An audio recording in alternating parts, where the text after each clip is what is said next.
एक शाम प्राची टीवी पर सीरियल देख रही होती है। तभी उसकी सास वहां आती है। अरे सीरियल में तो ऐसे मग्न है जैसे आज रात का खाना पड़ोसी आकर बनाएंगे। मुझे पता ही नहीं था आपने अपने बेटे की शादी पड़ोस में भी की हुई है। हैं? मतलब? मतलब इस घर में सारा काम बहू ही करती है, आप तो सिर्फ खर्राटे मारती हैं। अच्छा जी, फिलहाल तो तुम आराम फरमा रही हो, चलो जाओ, ये मेरे टीवी देखने का समय है। आहा, इसीलिए मुझे भगाया जा रहा है। सॉरी, अब तो बिल्कुल नहीं जाऊंगी। प्राची की इस बात पर दोनों सास बहू के बीच टीवी रिमोट के पीछे बच्चों जैसे छीना झपटी शुरू हो जाती है, जिसके बीच श्लोक भी काम से घर वापस आ जाता है। आज मेरी चूहे बिल्ली की जोड़ी किस बात पर झगड़ रही है? अरे तेरे बीवी मुझे टीवी ही नहीं देखने दे रही। अरे तुम्हारी मम्मी मुझे खाना बनाने के लिए फोर्स कर रही है। अरे वाह, ऐसे बेतुके रीजन पर तो बच्चे भी झगड़ा नहीं करते। अरे मुझे कुछ मत बोल, सब इसने ही शुरू किया है। हाँ हाँ, जैसे आप तो बहुत दूध की धूली है ना। अरे बस, दोनों चुप। प्राची जाओ, खाने की तैयारी करो। और माँ तुम छोड़ो, तुम्हें क्या बोलूं, शांति से अपना सीरियल देखो, मुझे दोबारा लड़ने की आवाज सुनाई नहीं देनी चाहिए। ऐसा बोलकर श्लोक वहां से चला जाता है, जिसके पीछे पीछे प्राची भी कुछ न कुछ बड़बड़ाते हुए रसोई में चली जाती है। हाँ हाँ, सासू जी को तो कुछ बोलेंगे ही नहीं, बस मुझ पर ही हुक्म चलता है, खाना बनाओ, जैसे मैं इनके घर में खाना बनाने के लिए आई हूँ। इसी तरह शाम बीतती है और रात को श्लोक और प्राची की सास खाना खाकर सोने चले जाते हैं, लेकिन प्राची गुस्से में कुछ खाए बिना काम में ही लगी रहती है। इस घर में किसी को घंटा फिक्र नहीं पड़ता, मैं खाऊं या भूखी रहूं। प्राची कुछ देर के लिए रसोई से बाहर जाती है और जैसे ही वापस आती है तो वहां दूध का भरा ग्लास देखकर हैरान रह जाती है। फिक्र पूरी है, बस दिखाना नहीं है। प्राची दूध पीकर सोने चली जाती है और अगली सुबह एक बार फिर सास बहू का कार्टून नेटवर्क स्टार्ट हो जाता है। ये तुमने ही किया है। अरे अजीब जबरदस्ती है, मैं बोल रही हूँ मैंने कुछ नहीं किया। दोनों ने मिलकर पूरे घर को पागल खाना बनाया हुआ है।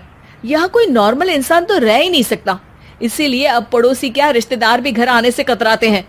और सुन बेटे, तू भी चंगा, तेरी माँ भी चंगी, तेरी बीवी भी चंगी, रिश्तेदार। हाँ जी, आपको नहीं पता क्या, गंगाधर ही शक्तिमान है, रिश्तेदार ही। हाँ हाँ, बस समझ गया। कभी जानवरों जैसे लड़ेंगी तो कभी जुगलबंदी करेंगी। भाई मैं आप दोनों के बीच में नहीं फंसना चाहता। सास बहू की इस मनमौजी जोड़ी से परेशान होकर श्लोक अपना सिर खुजलाता वहां से चला जाता है। चलो अब मैं भी कीर्तन में जा रही हूँ। इस पर जैसे ही सास कमरे में अपना पर्स लेने जाती है तो वहां नाश्ते की प्लेट रखी देख मुस्कुराने लगती है और नाश्ता करके घर से बाहर निकलते हुए कुछ पैसे टेबल पर रख जाती है, जिसके कुछ देर बाद सिलेंडर वाला घर आता है। ओ मोरी मैया, मैं सिलेंडर के बारे में तो बिल्कुल भूल ही गई थी। घर खर्च के सारे पैसे भी मम्मी के पास है और श्लोक से बोला तो उल्टा 4 बात सुनाएंगे। प्राची ये सोच ही रही होती है कि अचानक उसका चेहरा चमक उठता है और वो घर में आकर इधर उधर देखने लगती है। तभी उसकी नजर टेबल पर रखे पैसों पर पड़ती है, जिन्हें वो सिलेंडर वाले को दे देती है। ये सब श्लोक देख लेता है। अच्छा बेटे, इतना बड़ा घोटाला, सबके सामने मैं तेरी दुश्मन और पीठ पीछे तेरी मेरी यारी। इस पर श्लोक एक प्लान बनाता है और शाम को सब एक साथ बैठे होने पर बोलने लगता है। माँ, तुम दोनों की बहुत लड़ाई होती है, इसलिए मैं सोच रहा हूँ कि प्राची को उसके घर छोड़ाऊं, इससे वो भी खुश रहेगी और तुम भी। अचानक श्लोक की ये बात सुनकर सास बहू शौक से उसकी तरफ देखती हैं। अरे ऐसे कैसे घर छोड़ाओगे, मुझे कहीं नहीं जाना। अरे तुमने बोला नहीं पर मैंने सुन लिया, तुम्हें मम्मी के साथ रहना अच्छा नहीं लगता, मुझे पता है। अरे वो, अरे जब बहू खुद कुछ काम बोले तो वो तुझे सुनता नहीं, और अब जो इसने बोला ही नहीं वो तू समझ गया। जब उसे नहीं जाना तो फिर जबरदस्ती क्यों कर रहा है? अच्छा, फिर आपको मौसी के घर छोड़ाता हूँ, बस अब आप दोनों एक घर में एक छत के नीचे नहीं रह सकती। मैं इस टॉम एंड जेरी की जोड़ी को और नहीं झेल सकता। है? ऐसे कैसे नहीं रह सकते? तुम्हें इतनी दिक्कत है तो तुम्हारा बोरिया बिस्तर पैक कर देती हूँ, लेकिन मम्मी जी कहीं नहीं जाएंगी। बिल्कुल यही सुनना था मुझे।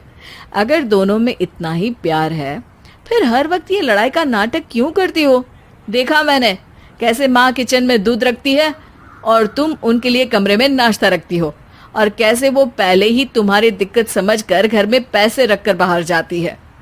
अरे भाई, इतना ड्रामा तो डेली सोप में भी नहीं होता जितना तुम दोनों ने इस घर में फैलाया हुआ है। तू हमें टॉम एंड जेरी बोलता है ना, तो याद कर वो दोनों भी एक दूसरे को बाहर वालों की बुरी नजर से बचाने के लिए हमेशा सबके सामने लड़ते थे, लेकिन अकेले में दिक्कत के समय मदद भी तो करते थे। बस हमारा रिश्ता भी कुछ ऐसा ही है। और वैसे भी अगर सास बहू में तू मैं नहीं होती तो दुनिया वालों को कहानियां कैसे मिलेंगी?